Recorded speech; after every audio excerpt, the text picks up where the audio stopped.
Welcome to Creative Spirit Gathering. This is your place for exploring and expressing what is on your mind and heart in an art journal format.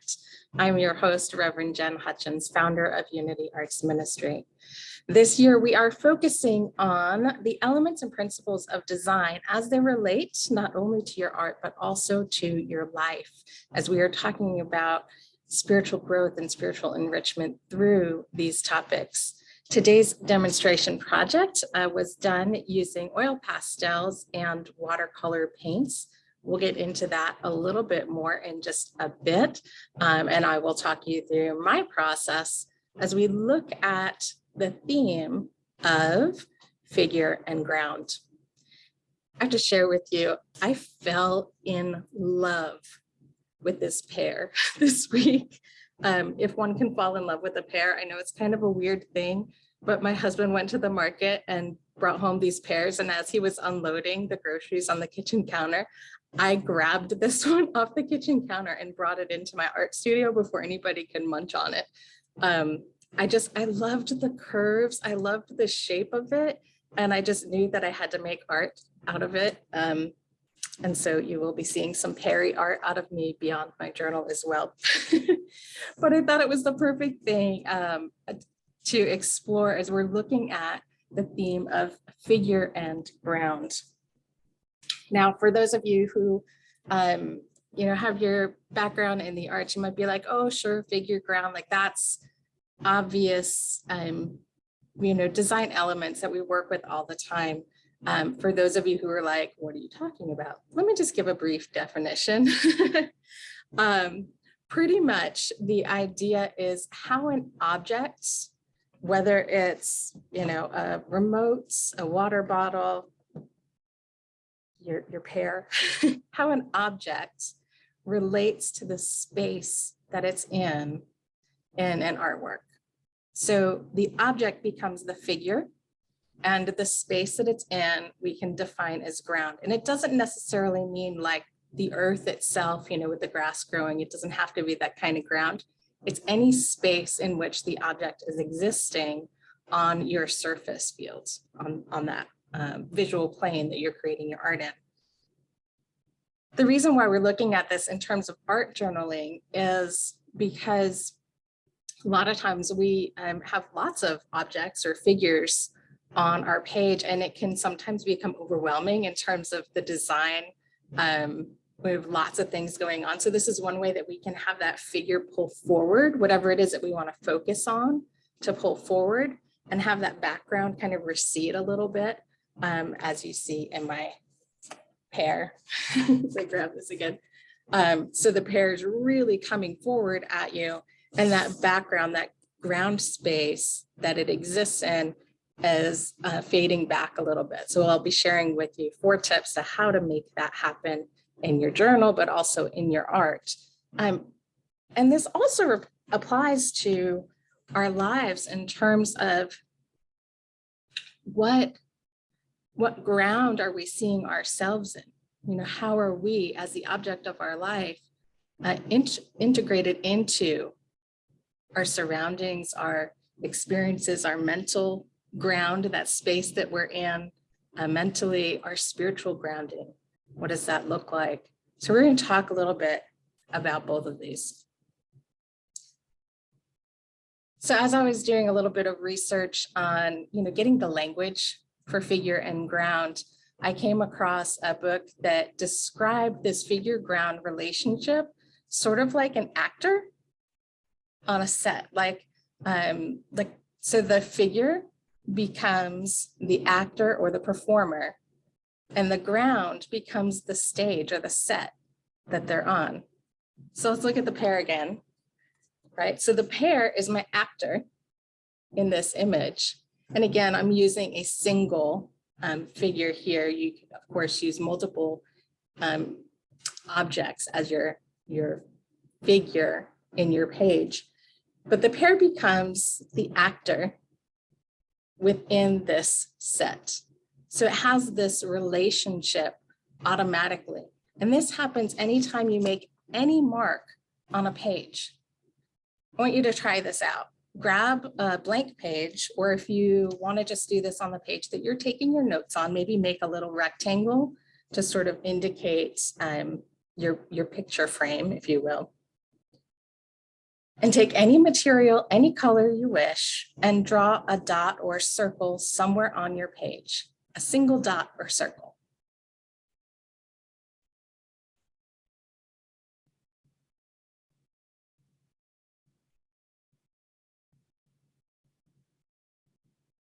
Got it?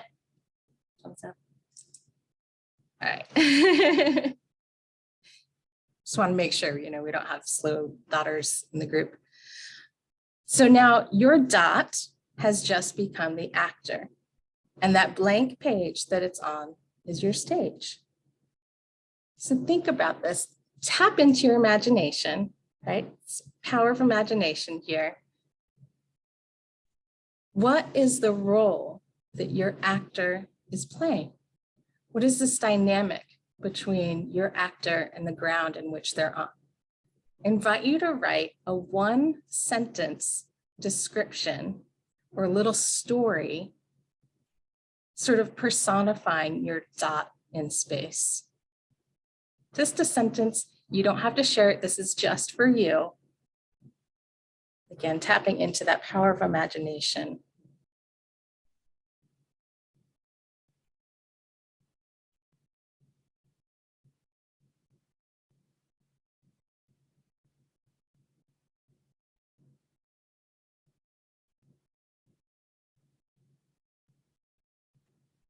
So simply by making a single mark on the page, you've created a story happening. You've identified a relationship between figure and ground. And I hope that you had fun writing your sentence, sort of personifying this dot in space. And it's amazing, right? This is a dot. And how long did it take you to make your dot, right? And just that one mark created this space for a dialogue, for looking at not only what's happening on the page, but for many of us, our identifying with the dot tells us something about ourselves, right? Maybe you identified with the dot free falling in this space of infinite possibilities. Or maybe you identified with the dot as being alone and not connected.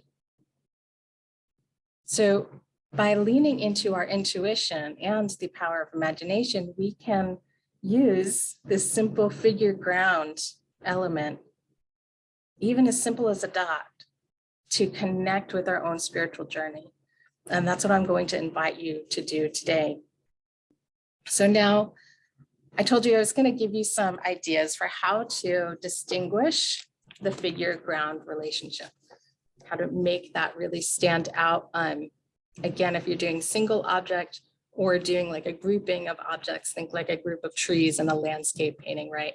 They can come across as a single figure, even though it's a group of objects. So the figure ground each have different roles and relationships, sort of what they give to the relationship. Typically, the figure appears heavy and self-contained. We definitely see that here, while the ground is more open, it's lighter. It has less loaded visually. So ways to intentionally create a feeling of a figurative element. And this can happen whether you're looking at a realistic thing, like creating a pear, or you're just doing an abstract shape on the page. And we don't have to do a realistic element. It could just be an abstract shape that we're creating as our figure. So there's 4 things that I'm going to share with you. First, create convex shapes with boundaries that curve outward, right? Convex, blah, blah, blah, curves outward. Think of like a child's puffy cloud, right? Those big kind of balloon shapes that puff outward, or you can look at this big fat pear, right? Those rounded, outwardly pushing shapes give us a sense of figure. If I were to sort of pull that going the other way around, we could almost make a hole in the page, right? So if we're looking to create it moving forward, we want to create sort of that open space, that rounded space. The second is to create rich textures. Textures are going to draw the eye to the image. So you can see here my pear is full of rich textures. You could also accomplish texture with pattern. So if you're working with an abstract element, you could be filling in lots of patterns into that to create those rich textures. Use contrasting value. This is number 3, contrasting value and color to separate the figure and the ground. Typically darker and more vibrant colors are going to come forward and read as that heavier figure, and lighter shades, more muted shades are going to push backward, read more as the ground. Fourth thing that you can do to create a figurative element, again, even if you're working abstract, is to create lines that are close together. When we have lines close together, it starts looking more contained, even if it's not a closed box, but just by having the lines close together, it kind of creates that sense of container. I'm seeing a head nod going, that doesn't make sense. So if you're picturing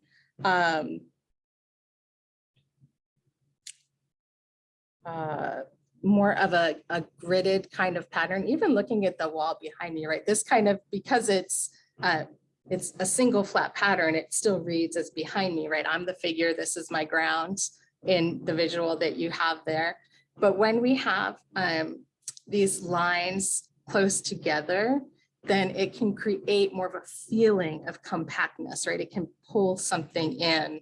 If you imagine like this section and then everything around it was solid, then that area that has those lines closer together is going to read as a figure. So these 4 ideas that I shared with you are ways to create the feeling of a figurative element, ways to create a figure within your image. Now, as you go back through old art journal pages that you've done, you'll probably notice that you have a lot of naturally occurring sort of figures within it. And what can be fun is, just like we did with the dot, to go back and look at how do we relate to the figure in those images.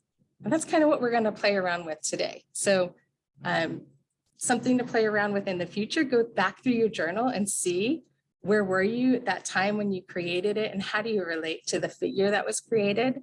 Today, I'm going to invite you to have a little fun with this. Now, this is not only a sort of imagination building, creative exercise, but also a way of tapping into your creative intuition. So what I mean by that is, don't overthink this. Don't get so caught up in your head that you can't choose where to start, what to do. But what I'm going to invite you to do today is create a figure and a ground in which the figure exists. And I want you to personify that figure. And that's what I did here in the writing in the background. So I created the pear using oil pastels. And I intentionally did that because oil pastels are thick and rich and vibrant and juicy and full of texture.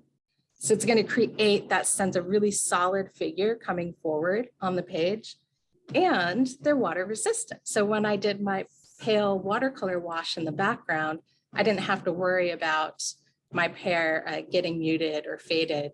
It just stands out bright and strong in front of the ground that it's on.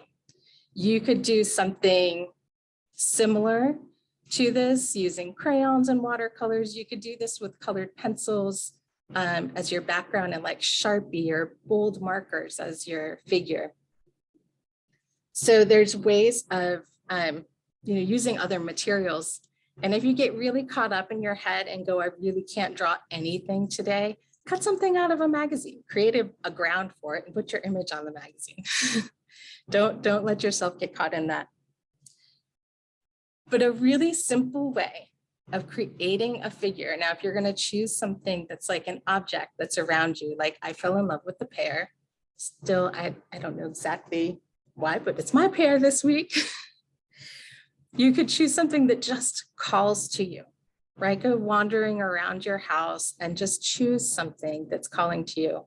And then an easy way to get out of your head with drawing a shape, especially an organic shape, is to imagine an ant walking around the outside of it. So you're just using your eye to look at the image, right? Set it down in front of you. You've got your, can't do this. I was gonna open it. Okay, I can open the container with one hand. All right, so you would have your journal in front of you, your hands down here, and you're looking at the object in front of you, not looking at the journal, but looking at the object and imagining that you are tracing the line of the ant walking around that object that you see. So you're just creating a line drawing. Now you might need to look as you get near the end, like to make sure that you close it up. If it looks wonky and lopsided and everything, all the more fun, right? This is about imagination and creativity. So just have fun with it. Fill in your figure using whatever materials you like, and then create the stage, that setting that it's going to be in. Somebody mentioned in the chat, sometimes we think of this in terms of a foreground, background in art. So it's sort of the same thing, except we're specifically looking at the figure within that ground shape. When we get into more with depth and perspective, we'll be looking at that foreground background where there's lots of elements creating, you know, what's coming forward for you. But it's another way of looking at the same thing. All right. So 3 steps today. 1, create your figure. Simple, easy, have fun with it, add some rich textures, create the stage that it's going to exist on. And then when your page is dry or on a separate page, I invite you to write a little story about the relationship between your figure and ground. And again, let this be intuitive and fun. Here's where mine started. Ready for the spotlight, she stands tall, vibrantly dressed to reflect the light within. Iridescent glow, crisp, snappy, juicy. So having fun with it. And as I wrote this, I realized I'm not just talking about the pear, right? In a sense, I'm talking about myself. And this may happen for you, it may not. Maybe a poem emerges, maybe a short story. But the idea is to just be present with the creative process and remember that that creative process is always you talking to your own creative spirit within and trusting what comes forward. So this is a little more of a step-by-step than I normally give you. If you're like, Jen, I don't want rules, I don't want boundaries, I don't want boxes to work within. Okay, have at it. Explore the idea of figuring ground however you are called to do so today. As always, I give you permission to do that. And if you don't even want to explore that, fine, be a rebel. It's okay. I spent enough years in elementary classrooms where the kids would intentionally, at least some of them, some were like rule followers. You did the art exactly how the teacher demonstrated. And then I had others that were like, how can I still do the assignment to get credit for it, but like push the boundaries as far as possible? I remember this one kid in 1st grade, I did a self-portrait assignment and he did himself as Santa's elf. It's just like, okay. So anyways, I've learned, give permission to explore. So that's your project for today. Let us take this now into a time of meditation before you go and grab your objects and have fun with today's project. So take a deep breath where you are. And on the exhale, allow yourself to sink into the chair, the bed, or stand up and feel your feet sink more into the earth. Ground. Use the breath to relax the body. Maybe you want to close your eyes, bring the awareness inward, or keep your gaze down, centered on a specific point, whenever feels comfortable for you.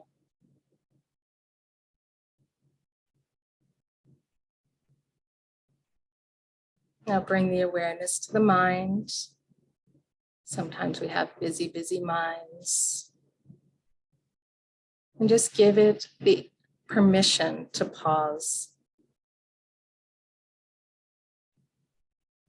Take a deep breath. And on the exhale, imagine all the thoughts just sitting down for a moment. Let them rest. Take another deep breath in. This time, bring your attention to your heart center. You may wish to place your hands over your heart. Feel the warmth.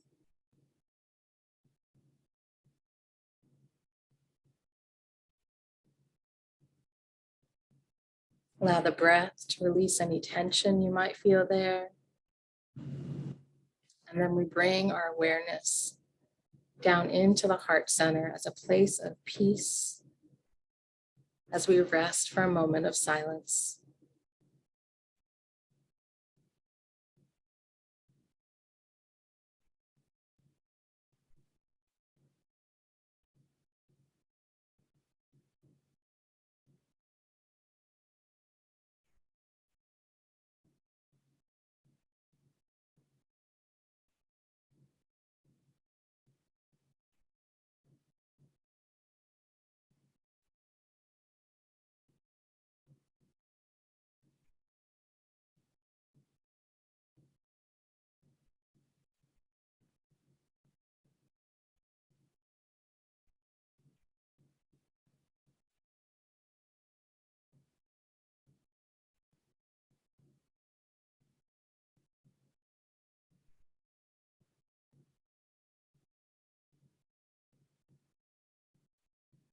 I am a creative spirit.